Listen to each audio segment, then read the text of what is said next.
Hello, Internet! Welcome to Game Theory, the show where I, don't do anything because I'm not MatPat. Seriously, who's messing with my script?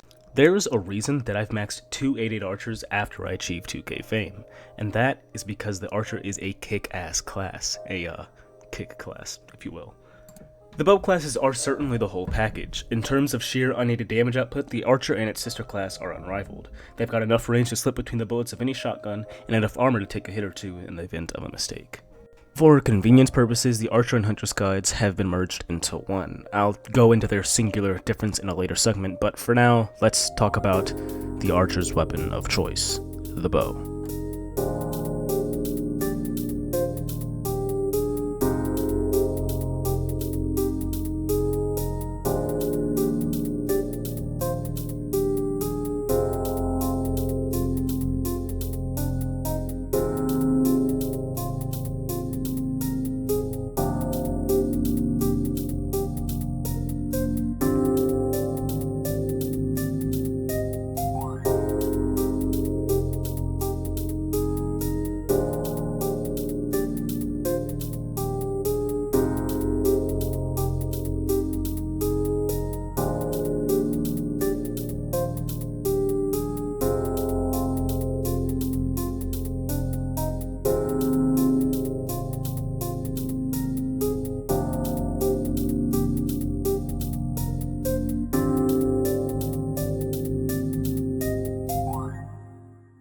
Of all the weapons in the realm, none are more diverse than an archer's selection of bows, so let's go down the line, shall we?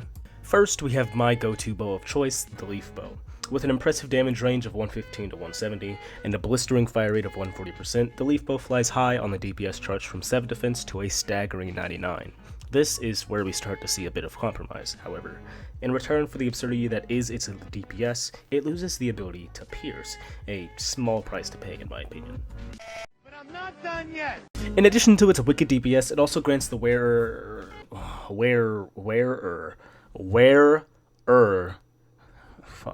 It also grants the user a hefty bonus of +5 speed. I use this with my Leaf Hide and Denial to reach a quick speed of 65, making it my second WC class of choice after the Knight. It's got more than enough speed, range, and especially DPS. It's not until 99 defense where the Leaf Bow stops its madness on the charts, and this, my friends, is where Papa Doom rises. The Doom Bow is the undisputed king of single-shot bows, boasting a staggering damage range of 400 to 500 and the highest true damage range of all bows due to its single-shot nature. So no one's gonna acknowledge that top-tier pun. So that's how it's gonna be, okay? Well, there goes my hopes and dreams, everyone. With a max attack, special, quad, attack. No, just give me a second, okay? No, I don't need help. No, don't touch me. Okay, just give me a second. Just let me calm down. Oh, just stop. Just get away from me. Okay, I'm fine. Okay, I'm ready. Yeah. Wait, no. You can't just do that to me. You just ruin everything. Okay. Just breathe, okay? Okay. With max attack, Spectral, Quad, and a UB attack, the Doom Bow will do well over 1000 damage per hit. D-Bow takes the bronze medal in terms of single-shot damage, being beaten out only by the Indomitable and Void Blade, respectively. D-Bow is used in any situation where the enemy you are facing has high defense, or if you just like a lot of piercing damage. The D-Bow is many people's bow of choice for the Tomb of the Ancients, due to its absurd DPS and ability to pierce through artifacts and enemies, etc. However, the Doom Bow and Leaf Bow are really only good at battles against 5 or less opponents. There are times where you'll need to fight mobs of enemies. And ladies and gentlemen, introducing the Coral Bow. Hey guys, it's me, Coral here, about to give you a Coral presentation. I recently got fired from my job at the office. I was the errand boy, the bow, for you could say. Please clap. As you can see, the Seabow is in a bit of an awkward state right now. He used to be heavily sought after, but these days he's rarely even taken out of the backpack. He's got a decent damage range of 60 to 80 with 2 shots, but sadly never holds the top DPS spot in the charts. Its main use is for clearing Godlands, and as a somewhat easily obtainable bow for the PvE. The tiered bows really don't do all that differently on the DPS charts, due to the fact that you need to hit all 3 shots in order to achieve maximum damage. Its widespread nature, however, does make it a pretty good candidate for best G-Lands bow, but as we will soon find out, that is sadly not the case. The next bow on our agenda is the fabled bow of the Void. The Void bow sits at an awkward place on the DPS charts. It certainly boasts an impressive amount of DPS with a damage range of 135 to 205, but starts to trail off with a less than impressive range of 6.23. It's essentially a leaf bow with slightly less DPS in range while still maintaining its ability to pierce. Except, of course, Deca buffed the Void bow while I was writing the script, thus I had to change a lot of it, hence why this took so long. As of build 26, the Void bow is now the highest damaging bow in the game from 5 to 105 defense, being beaten out only by the Nectar Crossfire and Doom bow, respectively. Its range has been significantly reduced, however, to a mere 5.6.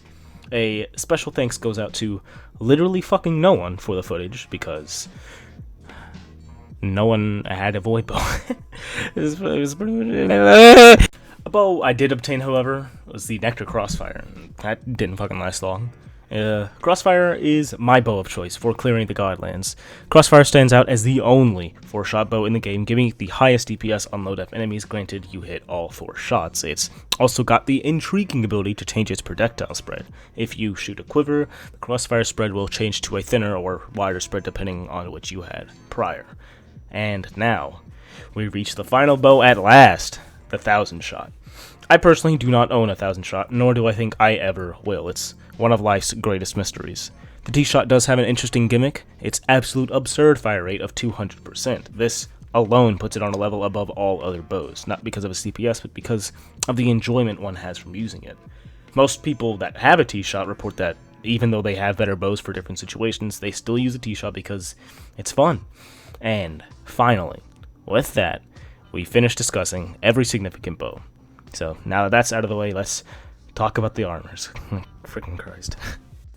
Now, instead of listing and discussing? Really? Fucking damn it. Now, instead of listing and discussing each and every kind of leather armor like I did with the bows, I'm only going to highlight the ones that I suggest you use on your archer. The first of which is the tiered set.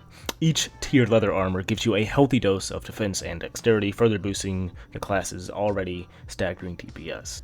An armor that gives a larger DPS boost than any of the other tiered items is the Spectral cloth armor. Spectral gives a rather low 14 def, but makes up for it with 3 attack, dex, and speed, making it the most powerful offensive armor.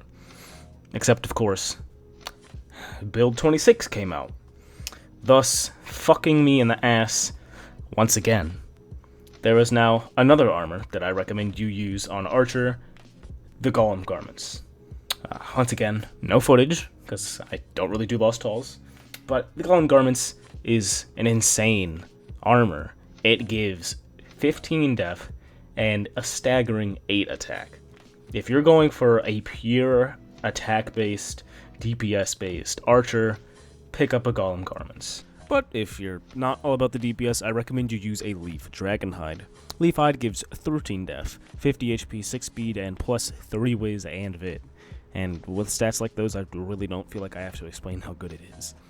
Compared to Leaf Hide, the Behemoth armor does not have much use. It boasts less speed, but has 4 more defense, and if that's your main gripe with Leaf Hide, then the B armor is perfect for you. It gives the same def as a WC top with 5 speed instead of 5 dex. The last armor on our agenda for Archer is the Armor of Nil. I've yet to acquire a Nil, but the stats alone put it on an entirely different level.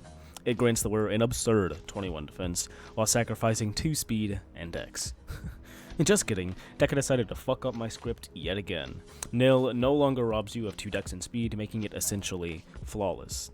Alright, so I personally suggest that you never use this next armor on an Archer. I recommend that you only use it on a Huntress. The Holocron Armor is the perfect leather armor for the more MP reliant and demanding classes. The assassin makes the best use of it, but the Huntress benefits from it as well. The Huntress's trap is much more demanding on MP than the Archer, with a 30 MP cost difference between the T6 abilities. In addition to 14 def, Harley boosts your MP by 80, whiz by 5, and speed by 3. The Harley truly is the best armor if you want to use your trap a bit more. And that, my friends, brings us to the ability discussion, the one singular difference between the two classes. Much like the armors and the bows, I'm going to give a brief description of each quiver and trap, and then explain the differences and how to actually use them. Starting off with the quivers, we've got the T3 and T5/6. They serve the same general purpose, to paralyze, but the T3 quiver does it at a much lower MP cost. Even on 8/8s, I still always carry a T3 for paralyzing and a T6 for more damage. The B and freezing quivers have 3 shots that slow and do a considerable amount of damage. This, as you can imagine, is used mainly for CC and damage on bosses that you can get really close to. The Quiver of Shadows, however, only has a single use: damage. It ignores the defense of enemies and has 5 shots with a staggering damage range of 400 to 500. It goes without saying that this thing is an offensive B.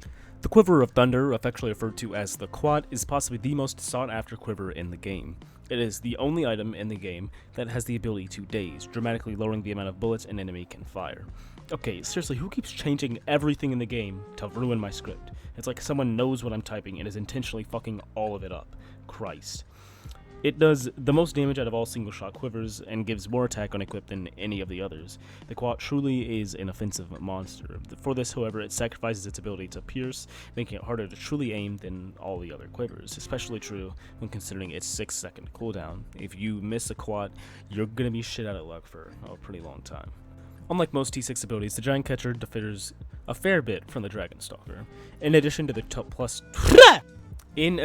plus 2 Vit and Wiz, you also get plus 3 attack, 30 extra damage on the trap itself, and slightly longer slow at 6 seconds. Its only downside is its uncomfortable MP cost, coming in at 105, thus the recommendation that you use a Harley.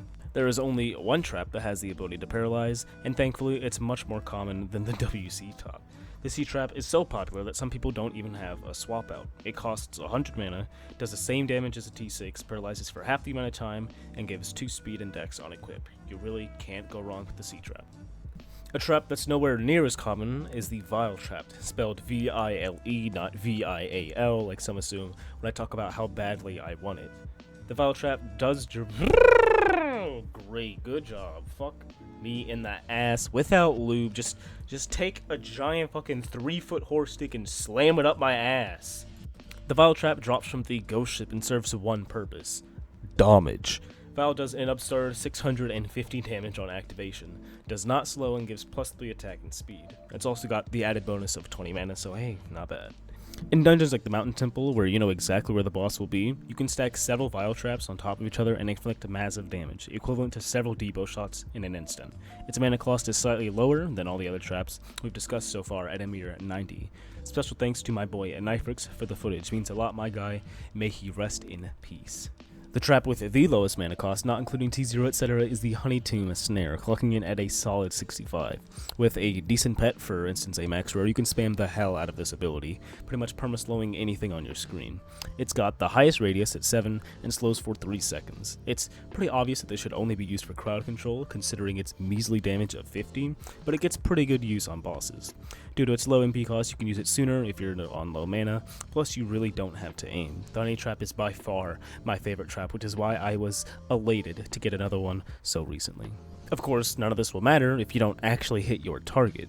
Aiming, for the most part, is pretty simple, especially on stationary targets, but if your target is zooming around at the speed of sound, then you're going to want to learn how to predict his movements and time your trap/quiver perfectly, unlike I am doing right now. Holy shit, what was that? Something you can do with a trap that's pretty much impossible with quivers is baiting monsters into them. If a monster is chasing you, you can throw a trap behind you so that he walks straight into it. You can place a whole mess of traps before engaging the enemy and then drag him into traps. This is mainly done in G-Lands and at Oryx, but I don't really see much use of it outside of that. Anyway, I've decided to forego discussing each ring due to the fact that your choice of ring completely centers around what type of archer/huntress you want to make. Or perhaps the type of archer/huntress you want to make centers around your ring. You can never go wrong with the Pyrrha or a Nile. Both are rather easily obtainable whites from the Tomb of the Ancients. The Bracer is also extremely popular on Archer and Huntress. along with the Crown on Archer and a Gemstone on Huntress. But if you're not lucky enough to obtain these, then go ahead and pick up an HP ring. It is never a bad idea. Both the Archer and the Huntress are some of the most popular classes in the game, especially Archer. In almost every dungeon you enter, there will be at least one Archer, oftentimes more than 5 or 6. And I hope that by watching/listening to this guide, you decide that you'll become one of those 5 or 6.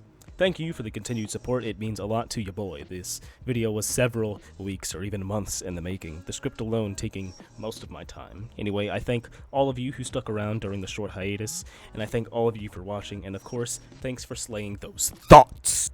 Later.